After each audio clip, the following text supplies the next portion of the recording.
켄 키시라고 하는 인물이 있습니다. 1935년생으로 미국 콜로라도주의 시골 마을에서 태어난 켄 키시는 미국 근대사에서 사회학적으로 매우 중요한 인물입니다. 왜일까요? 그것은 바로 켄 키시가 1960년대 미국 저항운동의 상징인 히피 문화에 지대한 영향을 준 인물 중 하나이기 때문입니다. 켄 키시는 사실 매우 똑똑한 인물이었습니다. 글 쓰는 것을 좋아했던 켄 키시는 미국 서부로 넘어와 오레곤 대학교에서 저널리즘을 공부했고, 이후 실리콘밸리에 위치한 서부 최대의 명문 스탠포드 대학교에서 창의적인 글쓰기를 공부합니다.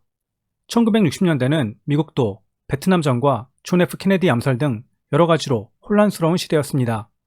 미국 정부가 추진하는 연구라는 미명하에 말도 안 되는 연구들도 자행되곤 했습니다. 이 당시 무척 가난했던 켄 키시는 학비를 낼 돈이 없었습니다. 결국 켄 키시는 미국 정부에서 시행했던 한 무시무시한 연구에 아무것도 모른 채 참여합니다. 연구의 내용은 바로 현재 1급 마약으로 분류되어 있는 LSD를 투여받고 그 효과에 대해 미국 정부의 연구기관에 보고하는 일이었습니다. 지금이라면 당연히 말도 안 되는 연구이지만 사실 이때는 LSD라고 하는 마약성 화학물질이 막 발견되어 아직 불법화되기 전이었기 때문에 이런 연구가 가능했던 것입니다. 켄 키시는 이 무서운 1급 마약인 LSD를 투여받고 강력한 환각 증상을 경험하게 됩니다. 그리고 이때의 무서운 실험의 경험을 토대로 26살이 되던 해에 소설을 한 권 쓰게 됩니다. 그러면 이 소설은 어떻게 되었을까요? 이 소설은 미국뿐 아니라 전 세계적으로 엄청난 반향을 불러일으키는 그야말로 초이트 베스트셀러가 됩니다. 나중에는 결국 영화로도 만들어집니다. 그리고 더욱더 놀랍게도 이 영화는 1976년 아카데미 5개 부문에서 상을 휩쓸어 아직까지도 영화사에 길이 남는 명작으로 남게 됩니다. 바로 켄 키시가 쓴 그 소설이 한국에도 잘 알려져 있는 뻐꾸기 둥지 위로 날아간 새입니다. 켄 키시는 26살이라고 하는 젊은 나이에 뻐꾸기 둥지 위로 날아간 새로 큰 성공을 거두었지만 히피의 삶에 빠져 히피 운동의 리더로서 1960년대를 살아가게 됩니다. 이때는 아직 LSD가 불법이 아닌 때였기 때문에 켄 키시는 다른 히피 친구들을 모아 환각제를 복용하고 자유분방한 파티를 열며 컬러풀한 색상으로 칠해진 스쿨버스를 타고 미국 전역을 여행합니다. 이 당시 켄 키시는 히피 운동의 선구자이자 리더로 많은 사람들이 그를 따르게 되는데, 이때 켄 키시의 스쿨버스를 타고 미국 전역을 여행하던 히피 그룹의 이름이 바로 메리 프랭크 스터스였습니다. 메리 프랭크 스터스는 한국말로 하면 메리 장난꾸러기들이라는 뜻인데, 이 당시 메리 프랭크 스터스는 1960년대 샌프란시스코 지역의 히피 문화의 상징 중 하나로 큰 주목을 받게 됩니다. 실제로 메리 프랭크 스터스는 미국 사회학에서는 꽤 유명한 히피 집단입니다. 1960년대 말 메리 프랭크 스터스의 멤버들은 여기 실리콘밸리 지역에서 남쪽으로 1시간 정도 떨어진 산타크루즈라고 불리는 아름다운 바닷가 지역의 깊은 산속에 터를 잡고 라스트 찬스라고 불리는 자급자족 공동체를 설립합니다. 이 자급자족 공동체는 스스로 농사를 짓고 살았으며 전기가 없이 지냈습니다. 그리고 이 당시 켄 키시를 열심히 따라다녔던 메리 프랭크 스터스의 일원 중 하나였던 론 베버트라는 인물이 있었습니다. 론 베버트는 1960년대 말 폴라라고 하는 여성과 결혼을 한 뒤 이 자급자족 공동체의 멤버로 산속에 집을 짓고 농사를 지으며 살았습니다. 그리고 1973년 이 히피 부부는 한 귀여운 남자 아기를 낳습니다. 히피 그룹의 리더였던 켄 키시는 베버트 부부가 낳은 이 귀여운 남자 아기를 무척이나 아낍니다. 그래서 직접 자신이 이 아기의 대부가 되어 주었고, 아기의 이름도 켄 키시가 직접 지어줍니다. 자신이 쓴 Sometimes a Great Notion이라고 하는 소설의 주인공의 이름을 아기에게 붙여준 것입니다. 전기도 안 들어오는 산골에서 자급자족하는 히피 부부의 아들로 태어나 가난하지만 산속을 뛰놀며 자연에서 자랐던 이 아이. 이 아기는 후에 어떻게 되었으며 지금은 도대체 무엇을 하고 있을까요? 바로 이 아기가 현재 미국의 항공교통산업에 엄청난 지각변동을 일으키고 있는 미국 내에서 가장 유명한 에어택시 기업 중 하나로 불리는 조비 에이비에이션을 창업한 억만장자 조벤 베버트입니다. 앞서 말씀드린 대로 조벤이라고 하는 이름은 세계적인 초베스트셀러이자 아카데미 수상작 영화 뻐꾸기 둥지로 날아간 새의 작가이자 미국 히피족의 상징이기도 한 켄 키시가 직접 지어준 이름인 것입니다. 조비 에이비에이션의 조비라고 하는 이름은 조벤 베버트의 애칭입니다. 여기에서 저희가 알아두어야 하는 점은 조벤 베버트는 조비 에이비에이션을 창업하기 이전에 이미 자신만의 사업을 통해 큰 돈을 번 자수성가 부자였다는 사실입니다. 뛰어난 수지였던 조벤 베버트는 하버드와 쌍벽을 이루는 미국 최고의 대학교인 스탠포드 대학교에서 공부를 했고, 기발한 아이디어와 천재적인 디자인 감각, 뛰어난 엔지니어링 역량으로 사업을 추진하여 2000년대에 이미 큰 부자가 됩니다. 조벤 베버트 역시 이때 자신이 번 돈으로 남은 평생을 그냥 편하게 살 수도 있었습니다. 하지만 조벤은 어릴 적부터 꿈꾸었던 하늘을 나는 자동차를 만들기 위해 다시금 자신이 번 모든 돈을 쏟아붓습니다. 오늘은 산속에서 전기도 없이 자급자족으로 사는 히피 부모님 밑에서 무척 가난하게 자랐던 조벤 베버트가 도대체 어떻게 자수성가하여 큰 부자가 되었고, 그 부를 바탕으로 다시금 4차 산업혁명 시대의 새로운 교통수단으로 불리는 에어택시 사업을 추진하게 되었는지 그 재미있는 이야기를 살펴보도록 하겠습니다. 제 영상은 특정 종목에 대한 매매 권유가 아닙니다. 기업에 대해서 공부하시는 차원에서만 참고하시기 바랍니다. 제가 얼마 전 실리콘밸리의 유망한 테크 기업들에 대해 알기 쉽게 소개한 실리콘밸리 투데이를 출간하였습니다. 미국 기업이나 주식에 관심 있는 분들께는 좋은 길잡이가 될 것입니다. 조벤 베버트는 히피 부모님과 산속 공동체에서 살았지만 초등학교에 갈 나이가 되자 스쿨버스를 타고 산타크루즈 시내에 있는 일반 초등학교에 등교하게 됩니다. 문제는 조벤 베버트가 살았던 산속 공동체가 일반 도로에서 멀리 떨어진 곳에 있어서 어린 조벤은 늘 스쿨버스를 타기 위해 정류장까지 먼 거리를 걸어 다녀야 했다는 사실입니다. 특히 집에 올 때는 7km가 넘는 가파른 산길을 올라가야만 했습니다. 조벤은 포브스와의 인터뷰에서 집에 돌아오는 길이 너무나도 힘들었기 때문에 나중에 꼭 하늘을 나는 플라잉카를 만들어야겠다는 생각을 초등학교 2학년 때 처음 했다고 밝혔습니다. 또한 조벤 베버트는 다른 학생들과는 다르게 산속에서 가난하게 살았지만 전혀 주눅들지 않았습니다. 조벤은 인터뷰에서 오히려 이렇게 자연과 접하며 살았던 공동체 생활이 자신에게 세상에 대한 호기심과 어떻게 사물이 움직이고 창조되는지에 대한 수많은 영감을 주었다고 밝힌 바 있습니다. 산속이라 전기를 끌어올 수 없었기에 자신만의 미니 풍력 발전기를 만들기도 하고 이웃들의 태양광 패널을 고쳐주기도 하였습니다. 또한 건축 현장에서 일을 하는 등 열심히 아르바이트를 하여 자신에게 너무나도 소중한 보물이 된 애플 컴퓨터를 마련하게 됩니다. 전기가 없었기 때문에 애플 컴퓨터를 작동시키기 위해 구식 발전기를 구해서 수리해서 사용하기도 했는데, 이러한 과정을 통해 조비는 자연스럽게 풍력과 태양광 등을 이용한 신재생 에너지에 눈을 뜨게 된 것입니다. 고등학교 1학년 때에는 등하교에 쓰기 위해서 직접 산악자전거를 만들었다고 합니다. 또한 조벤 베버트는 공부도 열심히 하는 수지였습니다. 고등학교 졸업 후인 1991년 UC 데이비스 대학교에 들어가 산업공학을 전공하게 됩니다.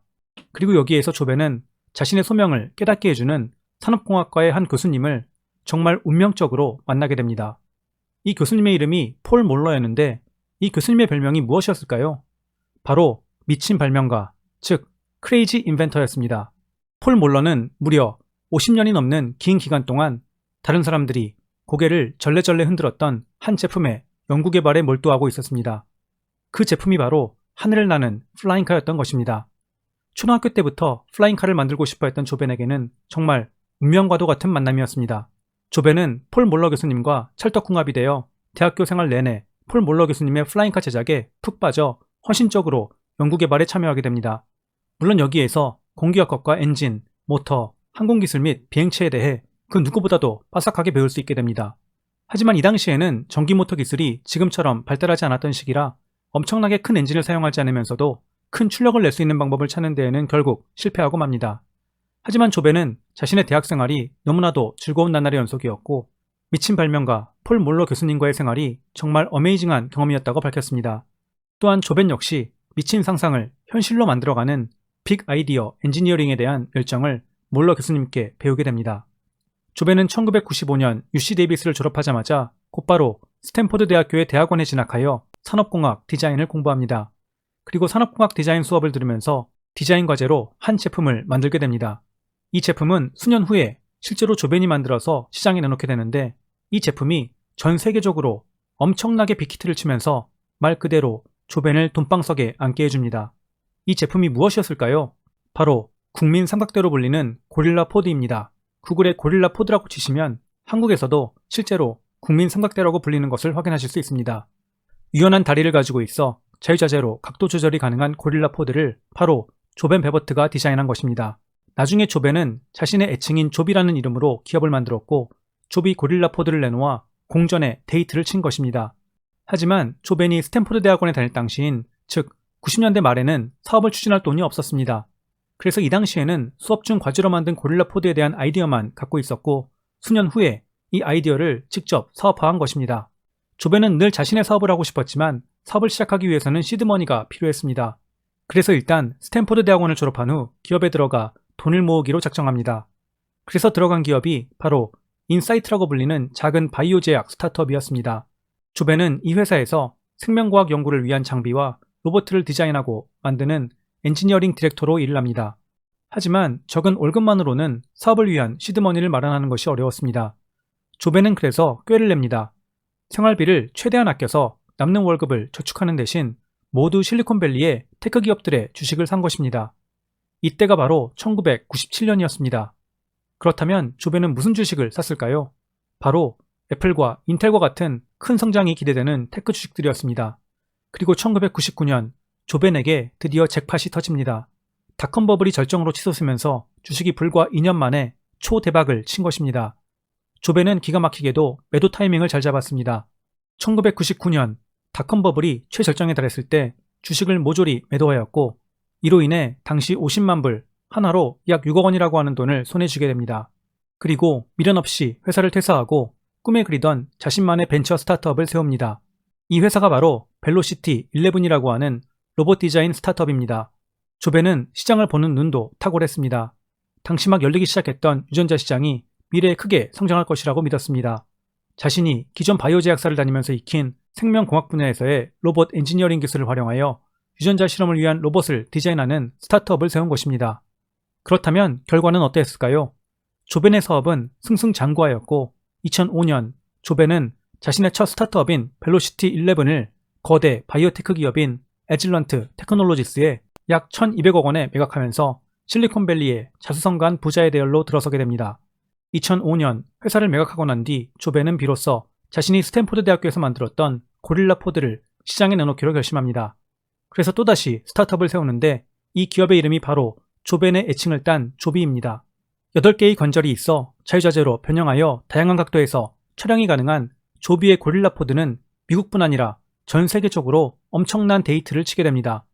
이후 고릴라 포드를 똑같이 카피한 다양한 짝퉁 제품들이 시장에 나왔지만 내구성 측면에서 조비의 고릴라 포드를 따라오지 못한다고 합니다. 조벤은 조비 고릴라 포드로 다시금 더 큰 돈을 벌게 되었고 이후 성공한 CEO로 회사를 잘 이끌며 살고 있었습니다. 하지만 얼마 지나지 않아 조벤은 자신의 어릴 적 꿈을 다시금 떠올리게 됩니다. 세상을 크게 바꿀 빅 아이디어, 즉 신재생에너지로 하늘을 나는 친환경 비행체였습니다. 결국 2007년 조벤은 기존의 사업은 다른 사람에게 맡기고 비용적 측면에서 석탄연료보다 훨씬 효율적으로 하늘을 나는 비행체를 만들기로 결심합니다. 기존의 가솔린 엔진을 달아 큰 출력을 내는 것 대신 친환경적인 신재생에너지로 하늘을 나는 방법을 찾기를 원했던 것입니다. 그러던 중 조벤의 눈에 들어온 것이 하나 있었습니다. 바로 풍력이었습니다. 조벤은 패러글라이딩과 같은 서핑을 접목한 카이트 서핑을 즐겨하곤 했는데 강력한 풍력은 엄청난 파워를 낼 수 있고 특히 높은 고도에서는 늘 바람이 일정하게 분다는 점에 주목한 것입니다. 만약 강력한 풍력을 잘 이용만 할 수 있다면 비행체에 풍력으로 전기를 모을 수 있는 터빈을 여러 개 달아서 석탄연료보다 훨씬 효율적으로 비행기가 날 수 있을 것이라고 생각한 것입니다. 조벤은 몇 날 며칠 밤을 새서 아이디어를 완성시킵니다. 마치 연처럼 생긴 비행체에 작은 프로펠러가 달린 모터와 터빈이 달려있고 일단 비행체가 이륙하여 일정 고도에 올라가면 풍력으로 전기를 일으켜서 지상까지 연결된 전선으로 전기를 보내줍니다. 하늘에 떠있는 일종의 풍력 발전기 비행기인 셈입니다. 2008년 2월에 풍력으로 가는 비행기의 아이디어를 구체화하기 위해 조비 에너지라고 하는 회사를 세웁니다. 그리고 자신의 재산을 털어서 자신이 자랐던 산타크루즈 지역의 산의 넓은 지역을 통째로 사들입니다. 풍력 비행체를 실험하기 위해서였습니다. 그리고 그곳에 작은 오두막을 짓고 허름한 연구소를 세우고 팀을 모읍니다. 그리고 그 오두막 옆에 또 하나 작은 집을 짓습니다. 매일매일 하루 18시간씩 자신의 아이디어를 위해 일을 하고 난 뒤 잠을 자는 곳이었습니다. 풍력으로 가는 비행체는 단순히 풍력 터빈을 비행기에 다는 것이 전부가 아니었습니다. 비행체에 들어가는 모든 부품은 매우 가볍게 만들어야만 했고 비행체가 수직으로 이착륙할 수 있는 기술, 일정 고도까지 올라가서는 자동으로 풍력을 모으는 터빈과 적은 무게에도 큰 출력을 낼 수 있는 최첨단 전기모터 기술, 비행을 위한 매우 정교한 소프트웨어, 그리고 전기를 모아서 저장하고 모터에 전달하는 리튬이온 배터리 기술까지 현존하는 모든 최첨단 기술들이 적용되었습니다. 2009년 조벤은 보다 본격적으로 전기모터로 비행하는 비행체를 만들기 위해 조비 에이비에이션을 설립합니다. 그리고 20명이 넘는 유수한 항공 엔지니어들과 과학자들을 고용하였고 밤낮으로 연구개발에 매진합니다. 조배는 자신의 아이디어를 발전시켜 2011년에는 최첨단 전기모터로 수직으로 이륙하여 하늘을 나는 모나크라고 불리는 전기 비행기의 디자인을 완성합니다. 현재 조비 에이비에이션의 에어택시 디자인의 시초라고 볼 수 있는 것입니다. 2012년 미국 항공우주국 나사는 조비 에이비에이션의 기술력을 인정했고 조비를 나사의 획기적인 차세대 전기 비행기를 만드는 프로젝트의 파트너로 선정을 하고 지원을 시작합니다. 이때 조비의 팀은 나사의 전기 비행기인 X-57을 개발하는데 큰 도움을 주게 됩니다. 이후 수년간 조벤과 그의 팀은 계속해서 가격을 최대한 낮추면서도 대량 생산이 가능한 전기 모터로 날 수 있는 비행기 개발에 매진합니다. 이게 말로는 쉬운 것 같지만 결코 그렇지 않습니다. 도시에서 운행하기 위해서는 소음이 매우 적어야 하고 안전하게 목적지까지 승객을 태우고 날아갈 수 있도록 매우 안전하게 설계되어야 합니다. 특히 배터리는 장시간 비행하는 데 한계가 있기 때문에 배터리도 전기 비행기에 최적화되도록 설계해야만 합니다. 2017년 조배는 결국 전기 비행기 사업을 시작한 지 거의 10년 만에 최초의 풀스케일 프로토타입을 출시하였고 드디어 시험 비행에 성공합니다. 하지만 이것이 끝이 아니었습니다. 이제 이 모델을 기반으로 실제로 양산에 들어갈 양산형 프로토타입을 다시 설계하고 만들어야 하는 것입니다. 수많은 실험과 테스트 끝에 2년 후인 2019년에 드디어 양산형 프로토타입이 나오게 됩니다. 조비의 에어택시는 조벤이 개발한 6개의 최첨단 전기 모터로 수직으로 이착륙하며 파일럿 1명과 승객 4명을 태울 수 있습니다. 최대 시속 320km로 비행이 가능하며 한 번 비행 시 최대 150마일, 약 240km를 비행할 수 있다고 합니다. 에어택시의 이용 가격은 인당 1마일에 $3 수준으로 시작할 것으로 알려졌습니다. 주로 교통체증 문제가 심각한 도심 지역에서 에어택시 사업을 시작할 것이며 LA의 경우 도심에서 LA 공항까지는 약 8분, 디즈니랜드가 위치한 애너하임까지는 12분 만에 이동이 가능하다고 합니다. 에어택시의 이용 가격은 상용화가 시작되고 사업이 커지면서 점차 좀 더 저렴해질 것으로 예상되고 있습니다. 그리고 조비가 가장 유명한 점이 있습니다. 바로 놀라울 정도로 소음이 적다고 하는 것입니다. 도심에서 에어택시가 뜨고 내리려면 소음이 없어야 합니다. 현재 헬리콥터는 이착륙 시 엄청난 소음이 나지만 조벤의 팀이 10년이 넘는 기간 동안 개발한 최첨단 전기 모터는 앞에서 이야기하는 조벤의 목소리가 뚜렷이 들릴 정도로 소음이 적습니다. We wanted to give another demonstration of just how quiet our aircraft is. This is a calibrated decibel meter, and over here behind me is our aircraft in hover. 조비의 이러한 에어택시 계획을 미국 정부는 매우 좋아합니다. 왜일까요? 그것은 미국 역시 도심 지역에서 점차 심해지는 교통정체 현상을 해결하는데 에어택시 사업이 크게 도움이 될 것으로 보기 때문입니다. 미국도 도시화가 점차 진행되면서 교통체증이 심각해지는데 미국 정부 입장에서는 그렇다고 한정된 땅 위에 도로를 더 지을 수도 없습니다. 땅을 파서 지하철을 만드는 데에는 엄청난 비용이 들어갑니다. 하지만 에어택시는 비용과 인프라 측면에서 엄청나게 효율적입니다. 에어택시의 정거장만 도심과 빌딩들의 옥상, 주요 목적지에만 만들어 놓으면 되기 때문에 필요한 비용도 훨씬 적어지며 여기에 우버와 같은 차량 공유 서비스를 연결해서 시민들이 보다 편리하고 빠르게 이동할 수 있게 하고 교통체증 문제도 해결할 수 있는 것입니다. 이러한 조비의 엄청난 연구개발과 발전 과정을 글로벌 최고의 생산 기술을 가진 한 회사가 지켜보고 있었습니다. 누구였을까요? 바로 도요타였습니다. 공정과 생산에서만큼은 누구보다도 뛰어난 인력과 노하우를 가진 도요타가 조비에 거금을 투자하고 대량 생산을 담당하기로 한 것입니다. 도요타는 전기차뿐 아니라 미래의 본격적인 에어택시 사업을 추진하기 위해 전기 비행기 분야에서 선두를 달리는 조비와 손을 잡은 것입니다. 조비는 설계와 개발 역량이 있지만 대량 생산을 해본 적이 없습니다. 하지만 도요타는 제조에서만큼은 세계 제1의 경험과 기술을 보유하고 있기 때문에 최고의 파트너였던 것입니다. 또한 조비는 2020년 12월 우버의 에어택시 사업부였던 우버 엘리베이트를 인수합병합니다. 이로 인해 조비는 우버에게 주식을 주었으며 우버는 조비에게 추가로 약 820억 원가량의 투자금을 지원하게 됩니다. 즉, 조비와 우버 간에도 매우 밀접한 파트너십이 만들어진 것입니다. 조비는 최첨단 전기 비행기를 설계하고 도요타가 이를 대량 생산하며 우버의 앱을 통해 고객들은 보다 편리하게 에어택시를 이용할 수 있게 되는 것입니다. 현재 조비가 앞서 나아가고 있는 분야 중 하나가 바로 미국 연방항공국으로부터 에어택시 운행 허가를 받는 부분입니다. 아무리 기체를 잘 만든다고 해도 미국 정부가 허가를 안 해주면 절대로 이 사업을 추진할 수 없습니다. 조비는 운행허가 인증 전문가만 30명이 넘게 고용하여 미국 정부의 최종 에어택시 사업 허가를 받기 위한 작업을 착실히 준비하고 있습니다.